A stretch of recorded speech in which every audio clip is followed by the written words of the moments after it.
엔저는 일본 경제의 몰락 신호다. 많은 분들이 이렇게 생각합니다. 일본에 투자할 가치가 없다고 섣불리 판단하기도 하죠. 그거 틀렸습니다. 동시에 한국은 일본과 다르니 잃어버린 30년을 겪지 않을 것이다라는 막연한 낙관론도 존재합니다. 이 생각 역시 현실을 외면한 희망 회로에 가깝습니다. 지금부터 이 두 가지 관점이 왜 틀렸는지 오직 데이터로 검증하겠습니다. 그리고 현재의 상황에 맞는 최적의 투자 전략을 제시하는 것이 이 영상의 목표입니다. 일본 잃어버린 30년의 시작은 1985년 플라자 합의로 거슬러 올라갑니다. 당시 합의로 엔화 가치가 급등하면서 일본 수출 기업들은 가격 경쟁력에 치명타를 입었습니다. 수출이 막히자 넘쳐나는 돈은 자국 내 부동산과 주식시장으로 흘러 들어갔습니다. 이것이 바로 우리가 아는 일본의 자산 버블입니다. 니케이 지수와 도쿄 부동산 가격은 비정상적으로 폭등했습니다. 하지만 영원한 파티는 없죠. 결국 버블은 붕괴했습니다. 1990년을 기점으로 주식과 부동산 가격이 폭락하며 일본 경제는 장기 불황의 늪으로 빠져들기 시작했습니다. 여기에 일본은 행의 정책 실패가 기름을 부었습니다. 금리 인상 타이밍을 놓쳤고 뒤늦게 제로금리와 양적 완화를 장기간 유지하며 경제의 활력을 스스로 갉아먹었습니다. 그렇다면 지금의 엔저 현상은 과거와 어떻게 다를까요? 핵심은 미국과 일본의 기준금리 격차입니다.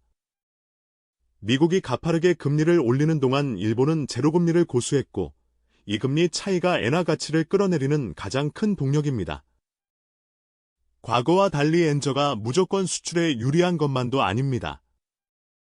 일본은 에너지 수입 의존도가 매우 높기 때문에 엔화 가치가 떨어질수록 수입 물가가 상승의 무역 수지의 부담으로 작용합니다. 그런데 이상하죠. 엔저로 힘들다면서 일본 증시는 왜 오르는 걸까요? 이유는 간단합니다. 엔저 덕분에 도요타 같은 수출 기업들의 가격 경쟁력이 높아지고 해외에서 벌어들인 달러를 엔화로 환전했을 때 이익이 크게 늘어나기 때문입니다. 이 데이터를 보면 명확해집니다.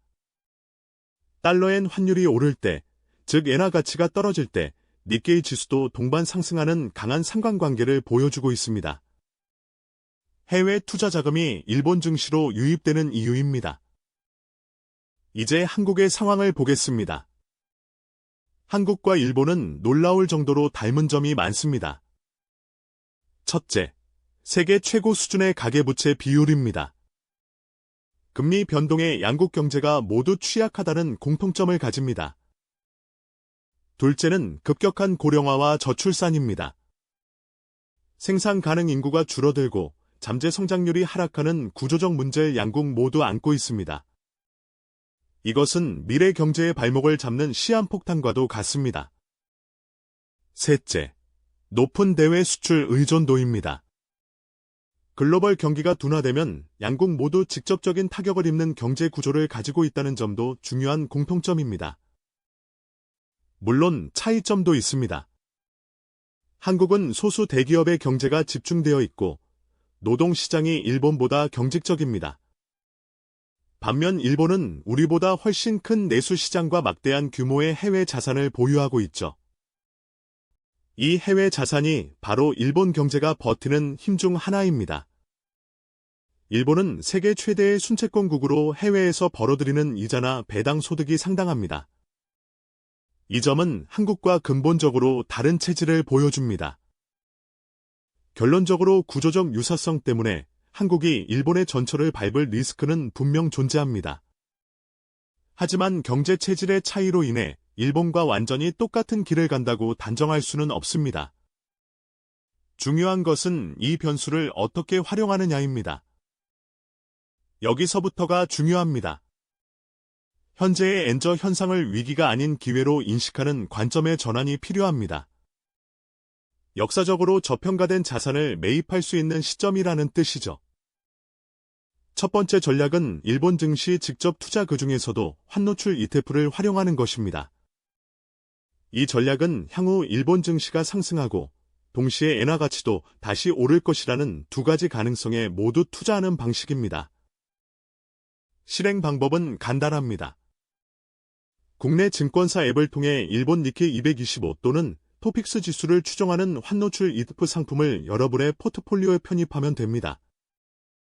물론 리스크도 존재합니다.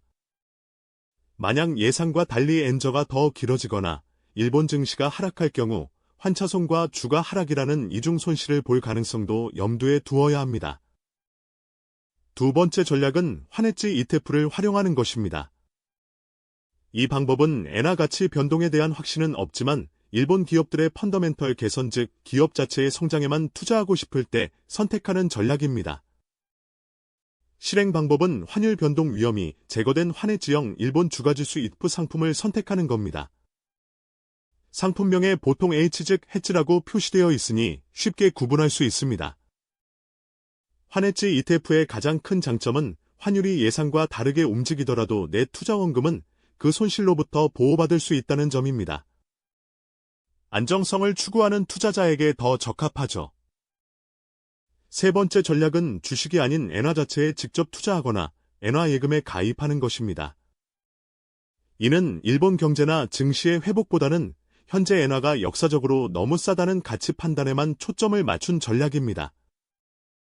증권사나 은행 앱을 통해 원화를 엔화로 직접 환전하여 보유하거나 엔화 외화 예금 상품에 가입하는 것이 구체적인 실행 방법입니다.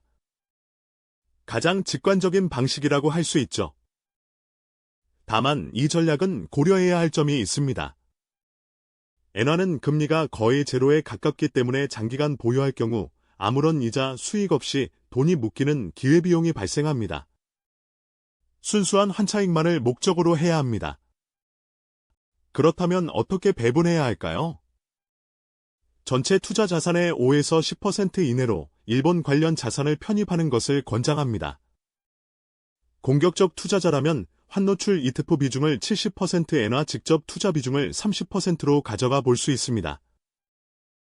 반면 안정성을 더 중요하게 생각하는 투자자라면 환율 변동 리스크를 제거한 환해지 ETF 비중을 100%로 구성하는 것이 합리적인 선택이 될 겁니다. 오늘 내용을 정리하며 4가지 실행 강령을 제시합니다.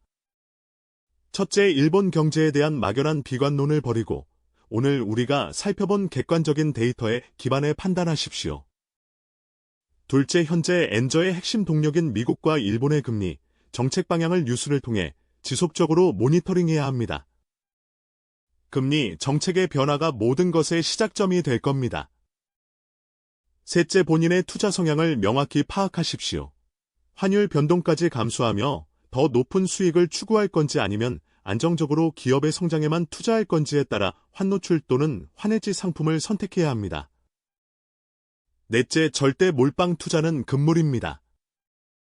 일본 투자는 전체 포트폴리오의 일부로서 분산 투자 관점에서 접근해야 합니다.